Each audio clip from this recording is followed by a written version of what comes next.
malipay at doon pamiguan. Sabi ko dayon na maupay nga sunaman, damuhan na subad ikay ganyari rato nito. Lahot ang sayaw ayon hang kalagsan, ang mga katitirok iyo mahigikitan.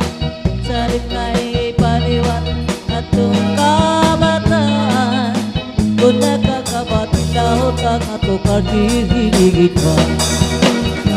Lahutan nasarayahon ayon hang kalagasan o batanon. Lahutan nasarayahon ayon hang ipinyo o sa mano.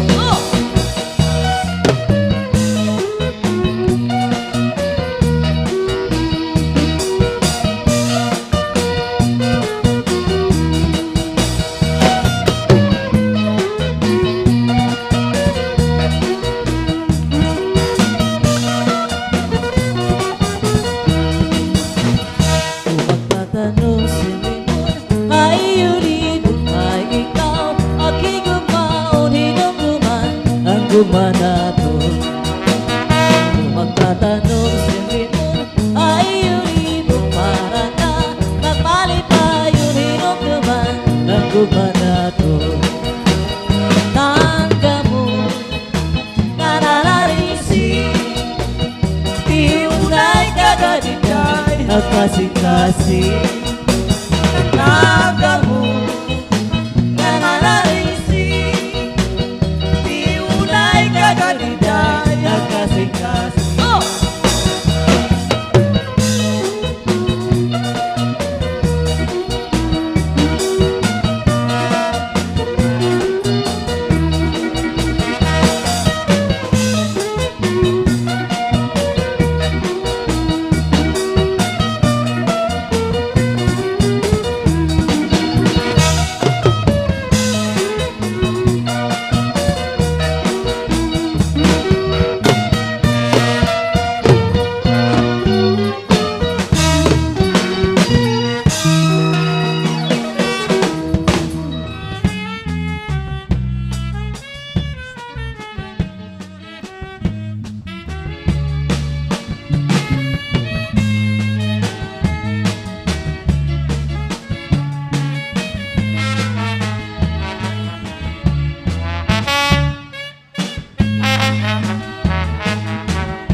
Ako magtatanong lawis-wis kawayan, akong lakaninday palatay-latayan.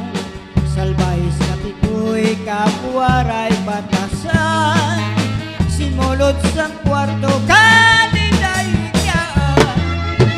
Ako magtatanong lawis-wis kawayan, akong lakaninday palatay-latayan.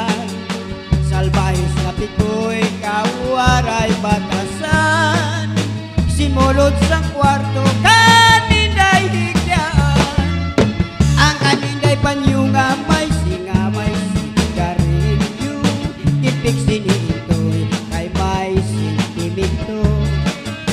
Ang nabibiduan anas si sinahan, tungod ang kondisyon nga waray katuman.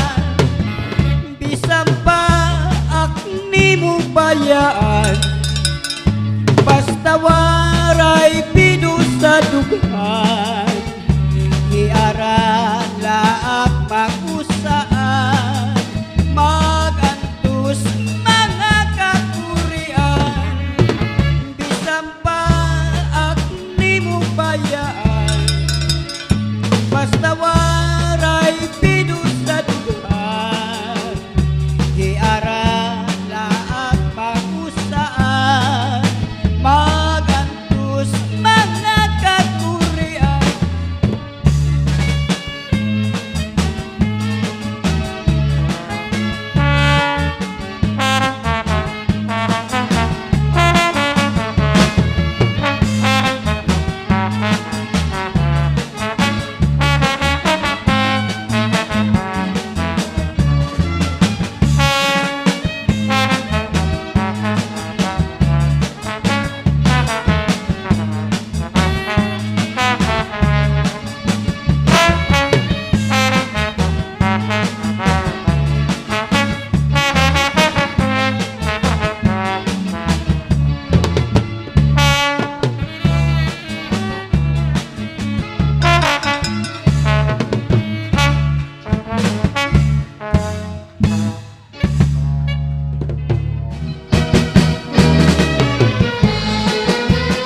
pulusan Makiang ngayon Na mabi-abihon Ngan mabinuligon Waray kailiwon Ay pirmi malipayon Mahusay ang pamayon Pamahiyog-hiyog Ati pulusan Makisasangkayon Diri karaga Kay makisasayawon Iya pangkarisyuhan Walay ka na bibig Kaya ni pulusan Galipayan ayon Alas sige sang kasayangan Naripanis na kuhulat na Mahal sa iya kakagitan Nagahit pulis na dalaga Paliguro ay ang pag-alam Diri ka doon rasa Basta saya diri na kita Isan na agahan Inihahin mulus Waray kabaratan Ngan diri alangan Kay punto nga mahilyan Kamu ang maghusay Nga kababayinan Ang puntuhan ay pulos Iyu'y kikitan Ang pulusan Pirmi magtawa-tawa Kuni mo kikitaon Bagan waray problema Pirmi malipayon Ang pamahong-pahong Ang mga pamayong Kamahiyong-hiyong Alas sige sang kabayangan Ang patas na kuhulat na Mahal sa iya pagkantinan Nagahit pulis na daraga Umiguro ayaw pag-alam Diri ka gudaan rasa Basta saya diri na anda Bisan maagahan Alas sige sang kabayangan Ang patas na kuhulat na Mahal sa iya pagkantinan Nagahit pulis na daraga Maniguro ayaw pag-alam Diri ka gudaan rasa Basta saya diri na anda Bisan maagahan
pulusan makiang ngayon kamabi-abihon ngan mabinuligon waray kaibiwon ay pirmi malipayon mahusay ang pamayon pamahiyog-hiyog ati pulusanon makisasangkayon diri kahalaga kay makisasayawon yapang karisyuhan walay ka na bibig ay ani pulusanon kalipayan ayon